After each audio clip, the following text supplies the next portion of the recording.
Happy Friday. Welcome to another episode of Murders, Mysteries, and More. My name is Kaylee. My name is Desi! And we are excited to say that we are Back! officially back. Officially. We are so excited to be back. We are officially back. My For camera's good. glitching. Yeah! 6-7. We love it. We loved it today. This is the start of, things we didn't expect. But it's been super crazy the past couple months. It's been a while since we posted here. But we are back to our regularly scheduled program, so please tune into the channel. We're going to be posting videos every other Friday, so not every Friday like we were doing, but we're going to have so much better content, different content, better gaming videos, more interesting cases, and mysteries of the unknown. So, And this was sponsored by Sprite. I'm just kidding. no, this was sponsored by ibuprofen. Ibuprofen. When your headache won't go away. Just knock yourself out with it. Anyways, be sure to hit that like and subscribe button. Don't forget to hit the bell next to the subscribe button so you can turn on post notifications. And before we get into this, we do always encourage those who have any useful information to any unsolved case, please report to your local police and sheriff department. Now, tragedies happen all the time in life. It's just a normal part of life, unfortunately. And some of those tragedies occur, such as like kidnappings, murder, etc. But what happens when a tragedy hits so close to where you reside? Today we will be talking about Heather Teague, a case gone cold that is actually very local to where we grew up and where I currently reside. So, Heather Danielle Teague was born April 25th, 1972, and she was the oldest of 4 children. She grew up in Henderson, Kentucky, and many people knew her as a good student. She was actively involved in her school's community, and along with this, she was also on the honor roll. She was on the cheer squad. She did track, basketball. She was a homecoming queen, sleigh. And following her high school graduation, she did actually plan on attending college at WKU, but she decided to take a break for a couple years. So at the time of her abduction, it was reported that she was dating a man 20 years older and had gotten involved in drugs. He was involved in drugs, and she was also reported missing 2 weeks earlier, but was found safe and unharmed. Yeah, which is crazy that she was reported missing 2 weeks before she actually went missing. Yeah, a little crazy. A little crazy. But on Saturday, August 26, 1995, which this case is super old, like 90s, crazy time, didn't have a lot of technology, not the stuff we have now. But she, at approximately noon, was spotted sunbathing at Newburgh Beach in Spotsville, Kentucky, which isn't too far from Henderson, Kentucky, and it's also across from where Evansville, Indiana is.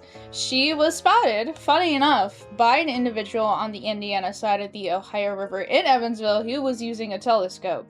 What he was using it for, I have no clue. That's kind of, yeah. It's kind of a little... Well, it depends if it was like, well, I guess it would probably be during the day, right? Yeah, it was during the day. It was noon, so I mean, it'd be a little different. I feel like if it was during nighttime, because looking at the stars and stuff. But yeah, but during the day, what are you gonna see? Boats and hoes? I don't know. But the observer saw a white male with brown, bushy hair, which they didn't know if it was a wig or if it was really his hair, unfortunately. He was also wearing a pair of jeans and a mosquito net, and this man had approached Heather. The male then put a gun to her head and forced her into the wooden area behind the beach. And this guy decided to delay calling the police by like 20 or 30 minutes, mind you. Which I don't know why you would do that. Yeah. I would call immediately. Immediately, yeah. But the observer would contact the Kentucky State Police and inform them about the incident. So the officers that responded, they located an area where Heather was sunbathing, and they did this by following her footprints from the woods, and they also did locate her bikini and towel. Officers also would later send out CSU to conduct a search of the crime scene, and also a search of the surrounding area was done by officers along with cadaver dogs. They also sent divers in the river, and they also had a helicopter that contained infrared equipment. Nobody, unfortunately, was able to locate Heather, and during the early stages of the investigation, Heather's current and past boyfriends were interviewed, but the police didn't really recover much from their conversations. They also didn't recover a whole bunch of evidence or anything like that. No other witnesses, testimony, none of that. Like, this... There was a dead end. Yeah, there wasn't a whole lot going on. But, of course, like any case, there are suspects. So, now we're gonna go into the first one, who is a man called Marty Ray Dill. Like a dill pickle. Every time I hear the word Marty, I think Marty from Madagascar. Marty! Yeah, right. But he was a Henderson County resident. His red and white Ford Bronco was pulled over during a routine traffic stop shortly after Heather's disappearance, and in his vehicle they found 2 guns, duct tape, rope, rubber gloves, and strands of hair that looked similar to Heather's. And along with these items, Marty was said to resemble the composite sketch provided by the accounting of the observer on the Ohio River. His Bronco was also captured on video in the area on Newburgh Beach, as weeks prior, farmers had been monitoring the area following incidents of vandalism of their crops. On top of this, his vehicle was parked near Heather's 90 Nissan hatchback. And through the end of August of 95, investigators received tips in regards to Marty and his connection to the case, which prompted them to pay a visit to his home. And when they did this, it got crazy as fuck, because he told his wife to leave the house, and then after she left the house, he took his life. He committed suicide. Crazy. If that doesn't scream guilty to me, I don't know what fucking does. Yeah. But the police entered his house, they found his body, but no solid evidence tying him to Heather. And a grand jury was brought forth to hear the evidence of his involvement in the case following his death. And while the police and, like the judge and all that stuff attempted to make his wife testify, she invoked her Fifth Amendment rights and refused, so nothing, unfortunately, came of it. It was kind of a dead end. So the second suspect was Christopher J. Below. That's his last name? Yeah. Like 5 below. Yeah. Okay, anyway. I was gonna say below the knees, but yeah. Yeah. He had pled guilty to the attempted involuntary manslaughter for the death of Catherine Fetzer in 1991. So that was a woman he actually had an affair with. He was sentenced 11 to 18 years in prison. He was brought into the investigation in 2004 due to his potential involvement in the disappearance of Mary Cousteau, Christina Porco, and Shailene Farrell, which all of them ironically resembled Catherine Fetzer. And the reason is because they were all like the same like weight and height. So Mary Cousteau went missing from St. Cloud, Florida on May 5th, 1995. And Below was in the city at the time of her disappearance. And then Christina Porco went missing from Hilton Head Island, South Carolina on November 29th, 1986, which I'm not that far from there. No, It's crazy. you're not. And there's actually a show called Hilton Head Island. Yeah, there is.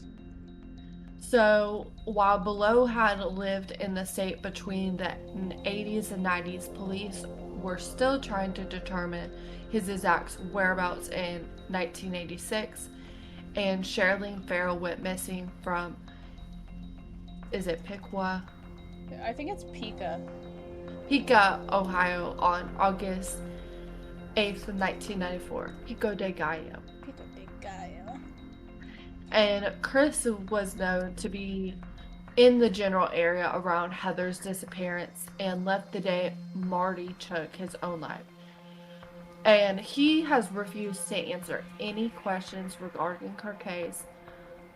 And it is believed that both him and Marty may have abducted her together, with one grabbing Heather and the other driving the getaway vehicle. And that could be possible. Yeah, it would actually make a lot more sense if there was two suspects versus one suspect in this case, because a lot of times there's more than one. Typically, yeah. But while there are no other suspects, more interesting details have slowly emerged about this case. While it's very few little of details, some of it's kind of weird. But according to a rumor, it's just a rumor, never confirmed by the FBI or anybody, but supposedly the FBI contacted Heather the night before her abduction in regards to the cornbread mafia.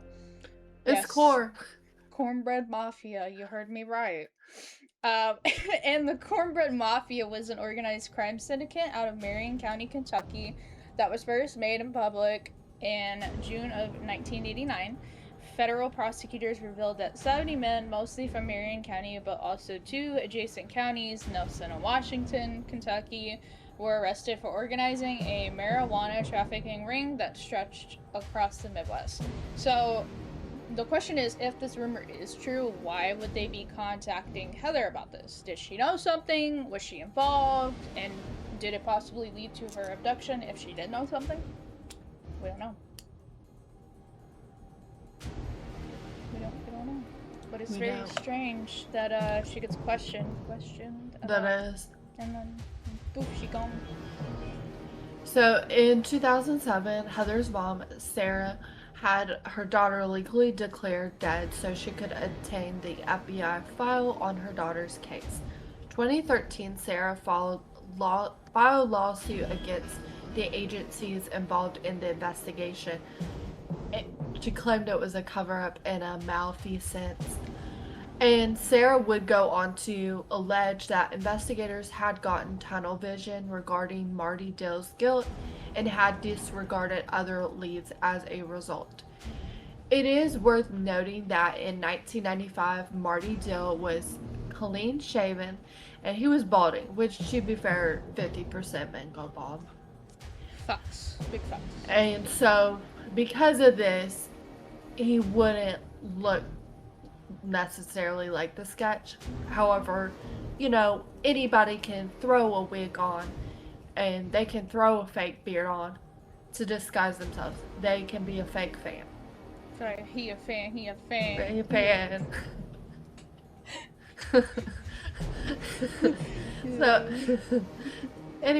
So roughly a few months later, a judge dismissed the lawsuit, stating that the malfeasance couldn't be tried in civil court of law. In 2016, an oil tank in a desolate part of the Union County was searched in connection to Heather's case. Unfortunately, the search did not produce any evidence of human remains. Nope, they did not, which is sad. Yeah. This case only gets even more disappointing. Kind of interesting, but also mostly disappointing. In 2024, an anonymous donor would put up a $10,000 reward for any information that led to a resolution in this case. And actually, not even 5 months ago, September 2025, excavation crews found bones in a wooded area behind KG's General Store. KSP trooper Corey King said that no one on scene could identify if the bones on scene were human or not, so they sent fragments that were taken to the medical examiner's office in Louisville for further workup. Unfortunately, they did come back as animal bones. They were not human, so therefore they weren't Heather. They also did exhume Marty Dill's body from Fairmount Cemetery to cross-examine DNA evidence that was found on Heather's swimsuit, as DNA testing has come a very long way since 1995, and they are able to pinpoint a lot more things nowadays than they did back in the 90s. No other information has been put out in regards to this case, and Heather is still considered a missing person over 30 years later. They actually last year just posted everywhere about it being the 30-year anniversary of her disappearance, and her mom is still trying to get answers and questions. She still keeps pushing everybody, but nothing's come about, unfortunately. Yeah. Which is sad. It sucks. It is. Yeah. So on to Reddit comments. So this one is by Tick Cannon. I think that's how you say it. Tickakin. Okay. One day before the 30th anniversary of Heather Teague's disappearance, Kentucky State Police Monday morning exhumed the body of Marvin Ray Marty Dill, the only official suspect ever named in the case. And it's pictures of him. He looks kind of rough, I'm not gonna lie. He does. He looks like your typical Kentucky smoking meth kind of guy. He really does. So bad. So, Fat Hoosier says, I was working at Channel 7 when this happened, and I remember it well.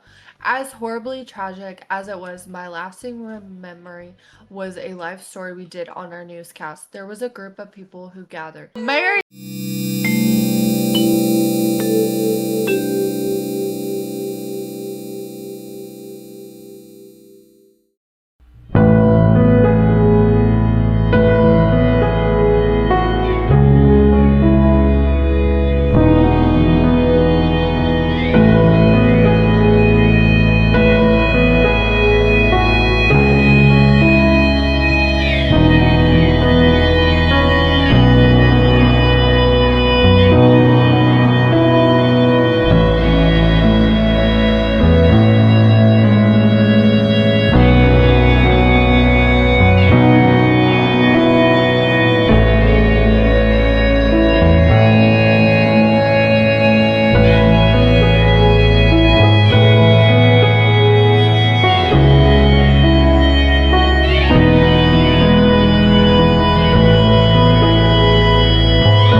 then they can fuck off.